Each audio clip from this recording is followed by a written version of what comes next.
te voy a pedir que te presentes. Ya. Así como a la cámara. Bueno, me presento, mi nombre es Gonzalo Luengo, soy de Chillán, nací en 1987, soy profesor de inglés, llevo trabajando desde el año 2011, ya son un poco más de 6 años, haciendo clases de prekinder a cuarto medio, esencialmente de prekinder a octavo, en Bulnes, en la comuna de Bulnes. Y me dedico a la genealogía. En ese contexto soy miembro de número del Instituto Chileno de Investigaciones Genealógicas, que depende de la Sociedad Chilena de Historia y Geografía, y también secretario del Instituto de Investigaciones Genealógicas e Históricas de Ñuble. Eso a grandes rasgos, se podría decir. Y me encantan los carrillones, así que el que está sonando suena muy bonito. De seguro es una grabación de algún carrillón de Europa. ¿Verdad? Es falso, a menos si son campanas de verdad me no. vuelvo loco. Pero yo creo que es falso, todos los que son falsos son grabaciones, son parlantes. Oye, ¿cómo es su miembro de número? Bueno, el Instituto Chileno de Investigaciones Genealógicas se puede decir, es la autoridad, tal vez por decirlo, en materia genealógica a nivel chileno. Surgió en la década de 1940. No me la juego por un año porque no me acuerdo. Pero la tradición viene desde fines del siglo XIX y era una sección de la Sociedad Chilena de Historia y Geografía. Después, en la década del 40, se independizó, pero seguimos siendo parte de la misma sociedad porque estamos en el mismo edificio. ¿Qué significa ser miembro de número? Hay dos clases de miembros. Están los miembros honorarios, que son escasos, creo que son unos 5 hoy en día, que son miembros muy destacados, y los miembros de números, que somos los que estamos ahí nomás, o sea, los que no somos de honor, para diferenciarlo. Ya. ¿Y cómo se llega a ser miembro de número? Bueno, uno tiene que tener un historial de investigación ya hecha, alguna publicación, relación con miembros del instituto, porque uno necesita la recomendación de 2 miembros anteriores y además exponer una investigación de uno, hacer una ponencia. ¿Y sobre qué investigaste tú? Yo expuse en particular, cuando me tocó dar mi ponencia, de una familia de la que yo vengo, que es de un inmigrante italiano en particular, y entonces hice un perfil de lo que... Mi investigación trata de lo que es el perfil de un inmigrante italiano en la época que llegó él, que es fines del siglo XIX, como la gran mayoría lo hizo, y finalmente pues ahondar en la descendencia que tuvo y las líneas colaterales que hay y las familias que se fueron aliando a la descendencia misma de este inmigrante. Eso fue lo que yo expuse. Interesante. ¿Y cómo te interesaste por la genealogía? Bueno, esto parte por la muerte de mi papá. Cuando mi papá murió, yo quedé solo con mi mamá. Yo soy hijo único y mi mamá no es de Chillán. Ella nunca cultivó buenas relaciones con la ciudad y hasta el día de hoy nunca le ha gustado. Entonces, imaginen ustedes que queda una viuda con su hijo en una ciudad extraña para ella. Nosotros estábamos prácticamente con hambre, se puede decir, no era económicamente muy mal, por eso mismo, a consecuencia de este mal ambiente que mi propia madre tiene hasta hoy dentro de la ciudad.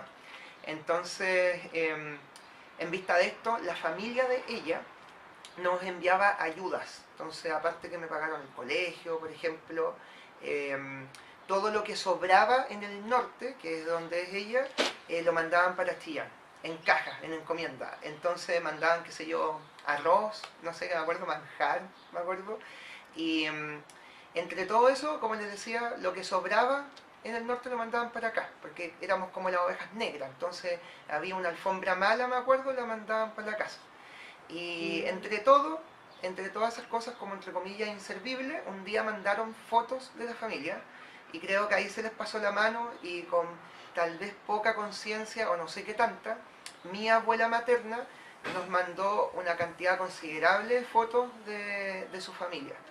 que incluían fotos del siglo XIX, entre ellas una muy vieja de 1846, que averiguando un poquito en internet y viendo el nombre del fotógrafo, del estudio que está detrás, correspondía a un fotógrafo, valga la redundancia, que fue el primero en el mundo, se podría decir, que sacó fotos con la técnica ya más popular de entrado del siglo XX. Y esa fotografía en particular es de un tatarabuelo mío, y a mí me impactó mucho ver la cara de mi tatarabuelo. Entonces mi primer sentimiento fue querer compartir esto. Entonces yo empecé a averiguar quiénes eran descendientes de mi tatarabuelo, porque yo decía, yo no soy el único descendiente, deben haber más. Entonces una de las primeras cosas que hice fue consultar las guías de teléfono. Estoy hablando que esto pasó el año 2003 o 2004 más o menos, y empecé a buscar gente que tenía el apellido de mi tatarabuelo, que no es un apellido común. Entonces ¿Qué apellido empecé, es? es de Filippi. Entonces las personas que tenían el apellido de Filippi, en su combinación de primer y segundo apellido, necesariamente tenían que ser descendientes de él. Entonces yo iba al registro civil, en un ejercicio constante que hago hasta hoy en día, de ir a buscar cosas, y en el registro civil uno puede decir en Chile el nombre de una persona y sus dos apellidos, y a uno le dan su certificado de nacimiento. Entonces yo saqué los certificados de nacimiento de las personas que aparecían en la guía telefónica. En el certificado de nacimiento venía el nombre del padre que llevaba el apellido, solamente diciendo la combinación. Entonces yo decía, por ejemplo, de Filippi de la Vega, que son uno de los primos de un bisabuelo mío. Entonces todos los de Filippi de la Vega necesariamente son hermanos, porque tienen esa combinación y no es muy común. Entonces Filippi de la Vega es una combinación única, entonces todos son hermanos. Sacaba el certificado de nacimiento y me decía que eran hijos de Filippi Vega. Y después sacaba el certificado de nacimiento del de Filippi Vega y me daba que era mi tatarabuelo. Entonces al final así fui reuniendo todas las líneas, y después los contacté por internet e hice un grupo en Facebook y les convidé la foto, que era el objetivo. Así que esa primera etapa se superó, yo creo que en unos 3 años, yo creo, más o menos. Qué interesante. Entonces así fue como partí. Estoy un poco impactada. Em, ¿Y cuál fue la reacción de ellos? Nunca he tenido una reacción negativa, la verdad. Siempre ha sido de mucho interés, de mucho respeto. En particular, un pariente nomás encontré que era como muy fanático, y que es un primo de mi mamá, y de hecho él junta a la familia durante los últimos 3 o 4 años, los ha reunido para Año Nuevo, por ejemplo, el Año Nuevo recién pasado, juntó a la familia y me pide que yo les exponga algo de la historia familiar. Así que trato siempre de preparar algo desde hace 3 años. Entonces ahí tiene un ejemplo de alguien que se lo tomó muy en serio, pero en general la gente lo toma como algo interesante y también aclaratorio, porque se trata de familias que no son estudiadas y que no son más que un apellido raro. Entonces hay mucha gente que es descendiente de inmigrantes, que tiene apellidos que son raros para nuestro contexto, mayormente de haber sido españoles nosotros, hasta antes de 1818. Y eso hace que suene raro, suene interesante, pero no sabemos mucho, porque son familias comunes. Entonces no es lo mismo que unir a Razabal, compararlo con un inmigrante final del siglo XIX, no somos nada. Entonces no hay un contexto histórico investigado y aclaratorio. Así que en ese sentido lo que yo aporte siempre va a aportar algo, porque no hay nada previo. Disculpa, ¿por qué crees que no hay nada previo? ¿Por qué se ha dado eso como en términos sociales, más allá de tu familia también? En términos genealógicos, porque acá estamos hablando de estudios familiares, es porque a partir, yo creo que del siglo XX, la genealogía ha tenido un foco más amplio.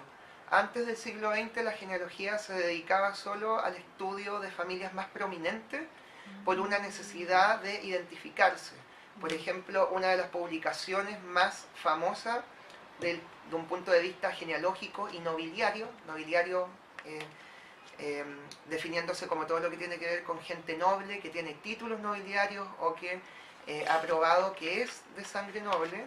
Eso ya entrar en detalles tomaría más tiempo. Pero una publicación era el almanaque de Gotha, el almanaj de Gotha, que reunía la genealogía de las familias nobles europeas. Entonces, como antes no existía internet y no existía Facebook, estaba el almanaque de Gotha. Y ahí cada familia de Europa debía tener alguna copia. Entonces ahí ellos tenían información de con qué personas en particular puedes relacionarse y evidentemente casarse. Entonces ahí ellos tenían conciencia de familia a través de eso. Entonces en la práctica la genealogía estaba al servicio de eso, de poder informar a grupos familiares, de otros grupos familiares del mismo nivel, se puede decir, o no del mismo nivel, para saber dónde encajar socialmente. Era un ejercicio social, al punto que siempre se habla, y esto es verdad, que cuando se estrenó un vals en Europa, al vals solo fue invitada gente que estaba en el almanaque, no otras personas, para bailarlo en el estreno. En cambio, del siglo XX en adelante, aparece no solamente en Chile tenemos a Luis Taller Ojeda, que él es uno de los grandes genealogistas nacionales que cambia esta visión y ya pasa a ser un estudio más amplio y más acabado de lo que es la realidad familiar chilena, publicando un libro, la obra de él que es que se llama Familias Chilenas y que, como les digo, abarca más allá de las familias nobles chilenas, que son como los que les mencionaba, Irarrázaval, Larraín, que tienen nobleza, porque vienen de gente que fue calificada de noble o que probó nobleza en tribunales de hidalguía que se llamaban hace muchos años atrás. Y cuando tú dices que Luis Taller Ojeda amplía esa búsqueda, ¿qué encuentra en las familias Él chilenas? lo que hace, pues en primer lugar, se tiene que referir a estas otras familias que son esencialmente la nobleza castellano-vasca que se llamó, y además pues se extiende en descubrir otros grupos familiares que no han sido estudiados. En realidad el aporte de él es, por ejemplo, entregar listados de familias en general, se podría decir. Más allá de enfocarse en una sola, él como que se abre más a ver otras familias que han influido como en el escenario genealógico nacional, como antepasados en común de Chile, por ejemplo. ¿Hay alguno que te resuene? O sea, para cualquier genealogista chileno siempre tenemos presente familias troncales, por ejemplo los Ortiz de Gaete, que son una familia que llegó en el siglo XVI a Chile, que era particularmente la señora legítima de Pedro de Valdivia, que era Marina Ortiz de Gaete, que llegó acompañada de un séquito pues, de personas que a medida que pasaban los años incluían a sus primos, sus hermanos, y la sociedad chilena en general, los que somos como con raíces en el Valle Central o en Chile en general, venimos de esos hermanos, de esos primos de doña Marina Ortiz de Gaete, de los cuñados de Pedro Valdivia, se puede decir. Oye, y tú decías que habías encontrado también ascendencia negra. Sí. ¿Cómo eso? Bueno, en general cuando uno trabaja en genealogía tiene que tener su mente muy abierta a no solo a encontrar cualquier cosa, sino a tener disposición a estudiarla, porque uno se encuentra con cosas de sorpresa y además tiene que conocer para entenderla. Y en ese camino propio, pues me encontré con algo que para mí fue, como fue lo primero que empecé a investigar como en terreno, se puede decir, documentalmente, fue con que en el archivo parroquial de Arica, en la década de 1870, cuando se casan unos tatarabuelos míos, se especifica en los registros de matrimonio, particularmente en las partidas de matrimonio, la raza de los contrayentes. En particular en ese periodo es de confiar lo que la parroquia ponía ahí. Hay periodos en que no es confiable, por ejemplo, hay familias que recuerdo ahora que están estudiados, una familia que creo que es Tamblay, o la familia Vázquez, me parece mucho que es una familia de apellido Vázquez. Hay que recordar que un apellido no demuestra linaje, o sea, no estoy hablando de que todos los Vázquez son parientes, eso es una falsedad. ¿Ya? O sea, el apellido es simplemente una palabra. Uno no puede pensar que porque yo soy luengo, por ejemplo, necesariamente soy pariente de un luengo o tengo el mismo escudo que alguien luengo. Eso no puede ser. Pero en particular estos Vázquez que se estudiaron en un libro que se llama Familias Fundadoras de Chile, en el tercer tomo o en el segundo creo que sale esta familia Vázquez. Ahí se relata cómo esta familia, a través de las generaciones, ellos son de origen indio, o sea, indio de Chile, o sea, naturales de Chile. Ellos eran esclavos de la familia Irarrázaval, justamente. Ellos son mencionados en las partidas de matrimonio como españoles. Y ellos no son españoles, son indios. Y eso es porque, por distintas causas, no siempre hay que pensar como típico, que la gente piensa que porque le pagaban al cura, les blanqueaban la sangre en el registro y ponían español. No, tal vez era porque miraban el color de piel, y un indio no necesariamente tenía que ser más oscuro de piel, podía ser blanco.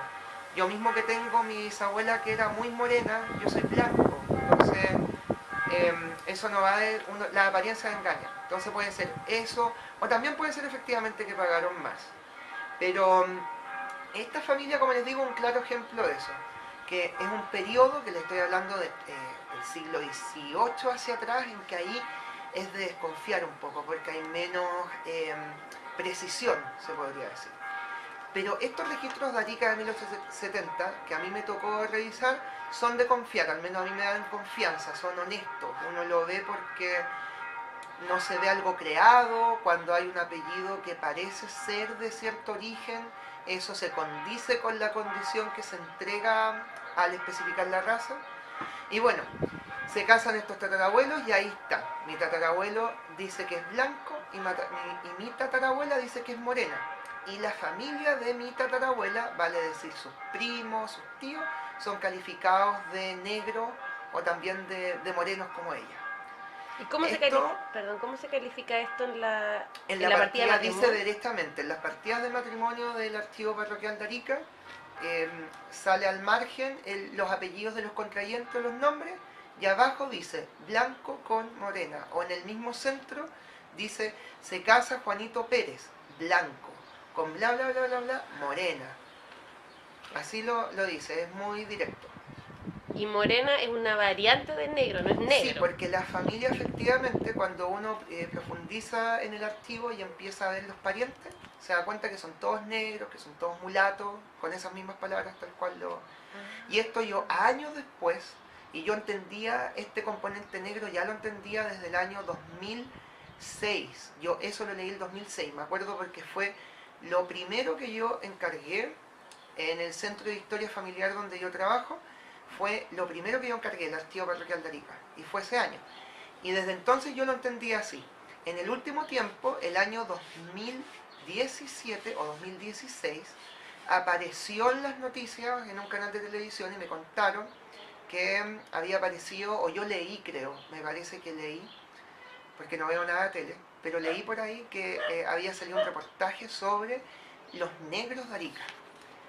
Y lo divertido es que finalmente pues me contacté con esta gente que es una asociación que se llama Lumbanga de Arica, y el presidente de este organismo termina teniendo los mismos apellidos y la misma ascendencia mía en el mismo lugar. Entonces todo calza. Entonces al final confirmé algo que yo sospechaba. O sea, Perdón, y ellos son Vázquez.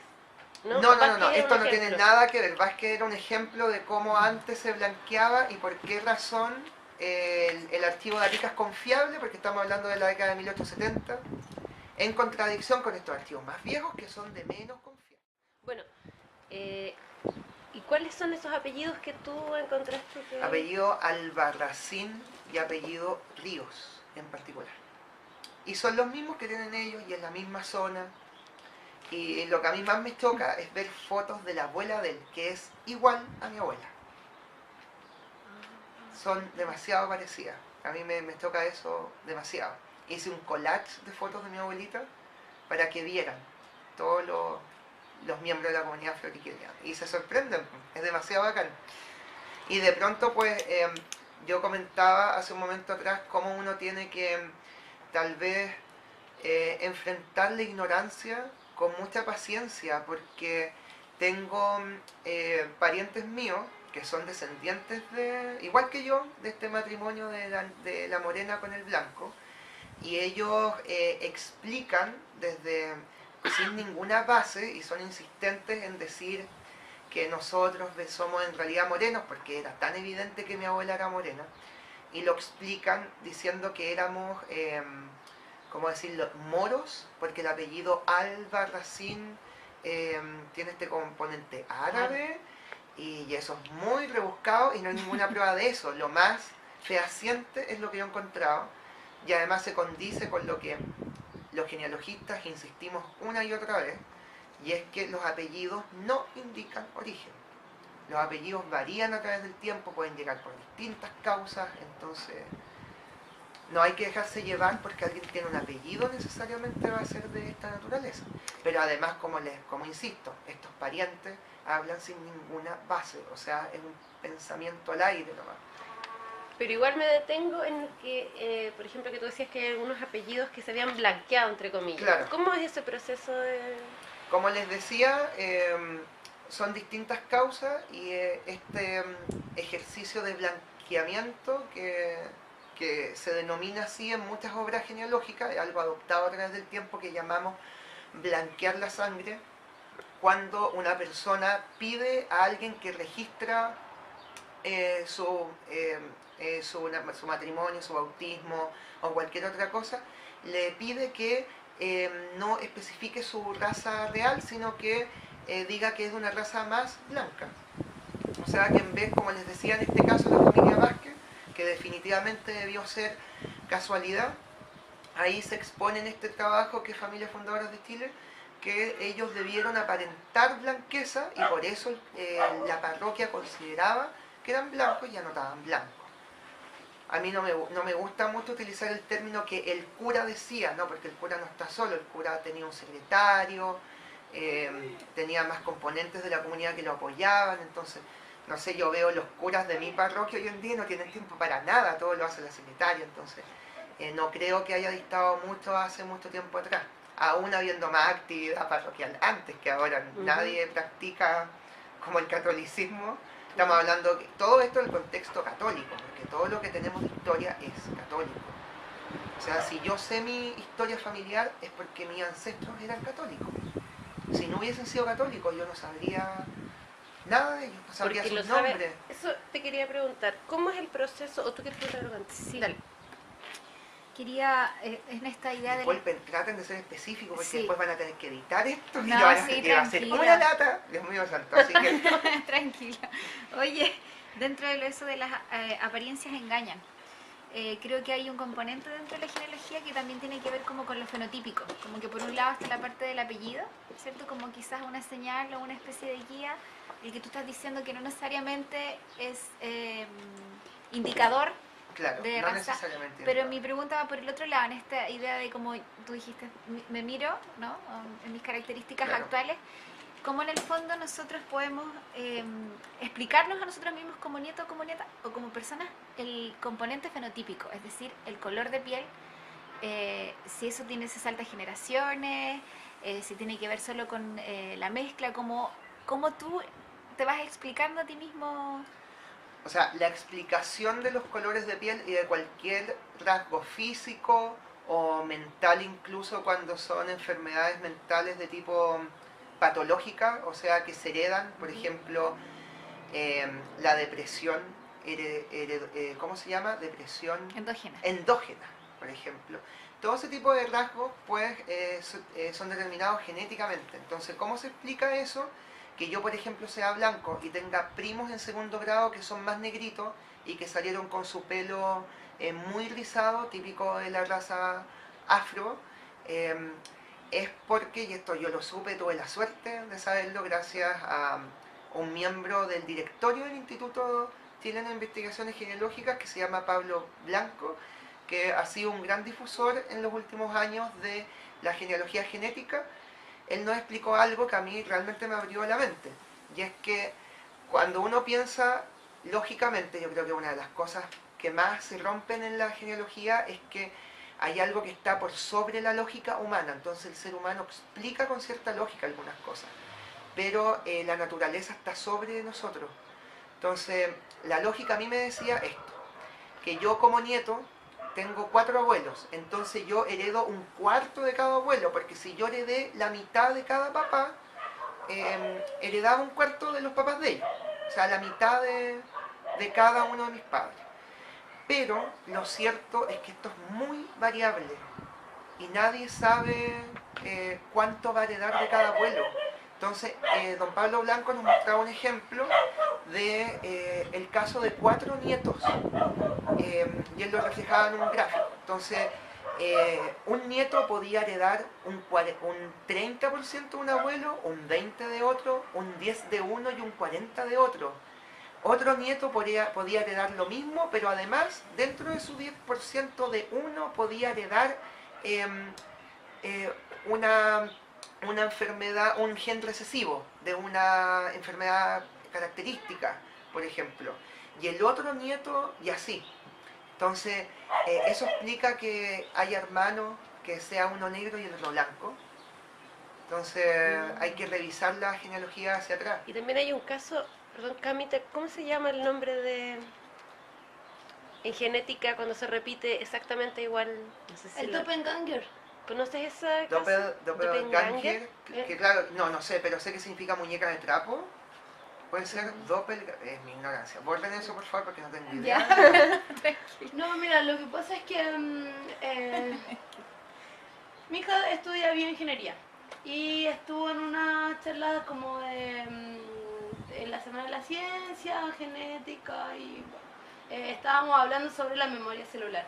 Entonces ella me comenta que hay esta palabra doppelganger, algo así, que es cuando genéticamente se repite, es una réplica genética de una persona. Que puede, no sé, dentro de mi familia, yo puedo ser genéticamente idéntica a mi abuela. Wow. Pero, y que es algo muy particular, que no se da mucho y... Sería muy extraño porque nosotros somos producto de una diversidad Claro. de gente. Entonces que quede uno igual es probable, por una de esas toca que nos toca ser iguales. Claro, como que Pero no lo he oído, genéticamente se debería leer repite. de eso, no tengo la menor idea, pero he oído la palabra. Ujú. Por eso decía muñeca de trapo, no sé por qué lo asocia a una muñeca de trapo. No Bueno, sé. pero eso era como por el tema de lo azaroso que puede Claro. llegar a ser en Me las combinaciones. recuerda ciertas cosas, se me vienen 2 cosas a la mente con estos genéticos que me llaman mucho la atención. Uno, una abogada chilena muy famosa que se llama Clara Charansky, no sé si le Sí, suena, sí. que fue parte del Consejo de Defensa del Estado, qué sé yo. Y cada vez que yo la veo en entrevista, ella siempre está triste, siempre está triste. Y ahí ahora entiendo que ella explicó en una entrevista que era porque tenía depresión endógena y su papá se suicidó. Porque su papá tenía la depresión y la heredó ella y se le refleja en su rostro. Pero todo el tiempo, ustedes ven cualquier foto de Clara Charansky y ella está muy aletargada porque tiene eso, es parte de ella, súper fuerte. Y lo otro que me causa mucha gracia es ver como la diversidad en familias muy emblemáticas. Por ejemplo, va a pasar ahora con el príncipe Enrique de Inglaterra, que se casó con una mujer que tiene el abuelo negro, entonces es probable que los nietos de la reina Isabel de Inglaterra salgan negros. Eso lo encuentro muy divertido. Como pasó en el caso de la reina Margarita de Dinamarca, que ella tiene 2 hijos, un hijo se casó con una mujer de ascendencia asiática, y la reina Margarita tiene nietos que salieron con los ojos rasgados, ¿cómo se dice? Ujú. Sí. Lo encuentro muy gracioso. Oye, y sobre eso que decíamos como del blanqueamiento, em, y lo que decía la chiqui de los rasgos físicos, ¿tú qué veis en general en los chilenos? ¿Que hay rasgos, más gente como con rasgos africanos? Yo o sea, esto es una visión muy personal, pero nosotros tenemos un componente español muy fuerte. genéticamente, y citando la ponencia que yo vi de don Pablo Blanco, se sabe que casi todas nuestras líneas de ombligo, como se llaman, a las líneas de madre en madre, que son como una mamushka, una muñeca rusa, en que nosotros somos la última muñeca y hacia atrás se va abriendo, o sea, nuestro vientre, del vientre en que venimos, hay una gran mayoría que viene de gente natural de Chile, o sea, indios, que se les llamaba, que era la denominación de personas naturales de Chile antes de 1818, que éramos indios, españoles, mestizos, etc. Y entiendo que tenemos un alto porcentaje indígena. Lo sorprendente de este porcentaje indígena es que hay algo que a mí ya he logrado entender hasta alturas de los años que llevo investigando, que vale la pena decir que los años que se investigan hoy en día, o sea, yo llevo del 2003 investigando la materia, que empecé sin nada y ya estoy en un nivel bastante avanzado. En estos 11, 12, 15 años que he trabajado, equivalen, yo creo, a 30 años que de alguien que tuvo esta materia hace 100 años atrás. Entonces se vive más hoy en menos tiempo que antes. Antes uno vivía menos en cierta cantidad de tiempo. Ahora en la misma cantidad uno vive más como investigador porque está expuesto a más. El tema es que en ese sentido hay algo que he logrado comprender, y es que la humanidad no somos nada, somos todo.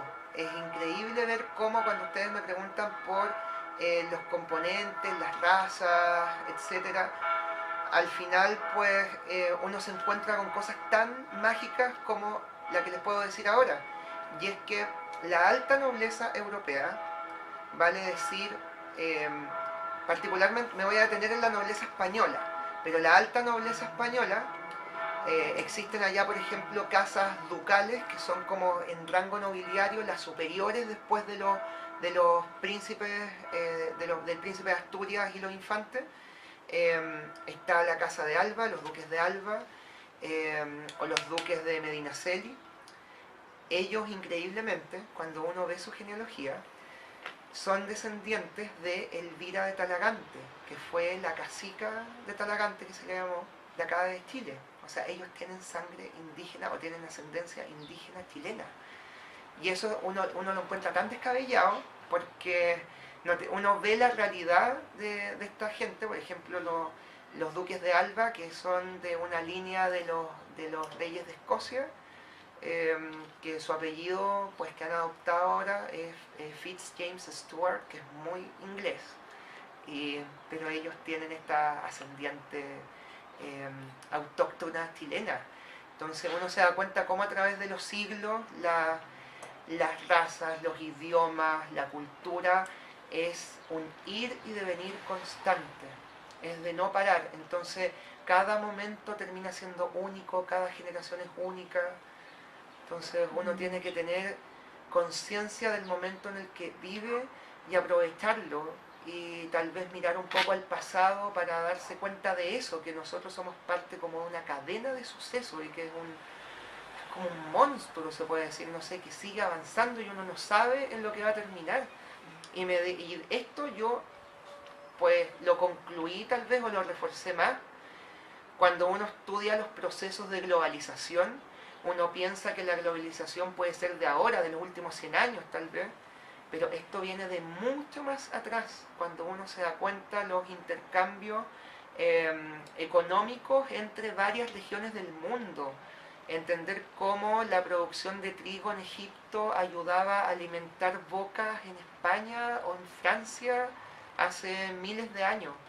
Entonces es un círculo de cosas, o las palabras. Yo que soy profesor de inglés, cuando le explico a los niños el idioma inglés, en un punto siempre me doy el tiempo de decirles que los idiomas efectivamente van en círculo. Entonces nosotros tenemos en el español palabras que vienen no solo del latín, sino del francés, y esa palabra del francés viene del inglés, y esa palabra de inglés viene del latín, y entonces es una locura.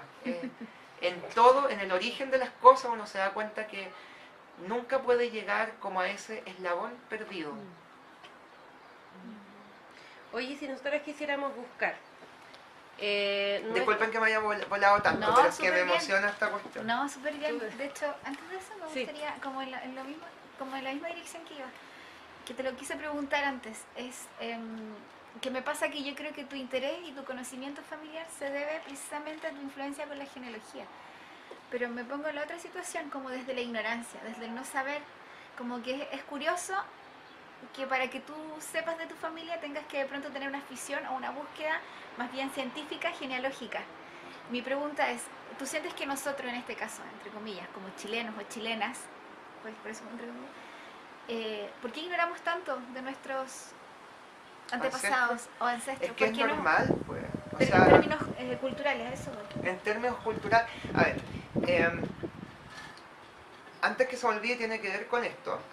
Hay un autor que tengo el honor de ser amigo de él, más o menos, no cercano, pero tenemos relación, que es el padre Gabriel Guarda, que de hecho es uno de los miembros de honor del Instituto Chileno de Investigaciones Genealógicas. Y el padre Guarda plantea en la introducción de la última edición que ha habido de uno de sus libros más famosos, que se llama La sociedad en Chile Austral antes de la colonización alemana. Él en esa introducción dice que hoy en día la genealogía se ha vuelto más popular porque entre tantas diásporas que hay y tanto individualismo se puede decir, algunas personas pues le nace más volver a su origen justamente para encontrar un punto en común con los demás y poder identificarse. Entonces yo creo que siempre en toda generación hay alguien que se interesa. Hoy en día se puede decir que es más popular porque esto es un tema que se ha comercializado. Entonces hay empresas dedicadas a la genealogía, hay marketing dedicado a la genealogía, que tal vez no está sonando muy fuerte en Chile hoy, pero ya va a llegar un punto en que esto va a explotar en cualquier momento. Entonces eso se sabe. Como ya ha explotado en Estados Unidos, porque se hacen series de televisión, etc. Se me fue lo que iba a decir. ¿Eso ahora? Yo te quería Sí, preguntar pero- cómo era el proceso si nosotros queríamos buscar ahora. Disculpen, Sí, esto quería decir, ya. que no se me vaya. ¿Por qué razón en Chile la gente tal vez no se interese como de su ancestro o culturalmente? No es un tema de Chile solamente, yo creo que en general, tanto en el mundo occidental como oriental, aunque veamos de pronto lo oriental como mucho más espiritual, etc.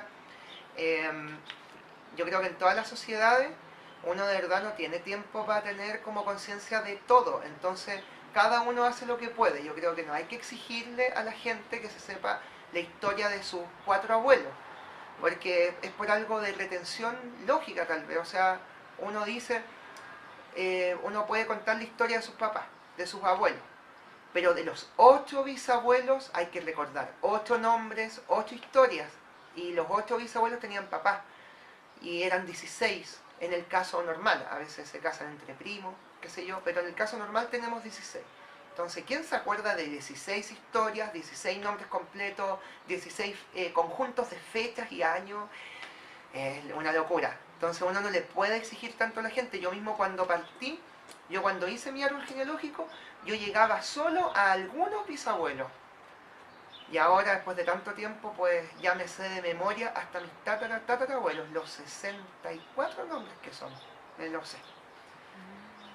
Pero igual Pero puede ser- porque yo estoy metido en el tema, pero Claro. alguien que no, pues Pero tú también has hecho talleres ahora, igual hay como hay un más interés, ¿o preocupación. no? Sí, sí, pues ¿Y sí, a hay quién, interés. cómo es el perfil de la gente que le El interesa? perfil de la gente que se interesa en esto es de cualquier tipo, o sea, llega gente de todo tipo y que pregunta. En este sentido, yo que trabajo en esta oficina mormona,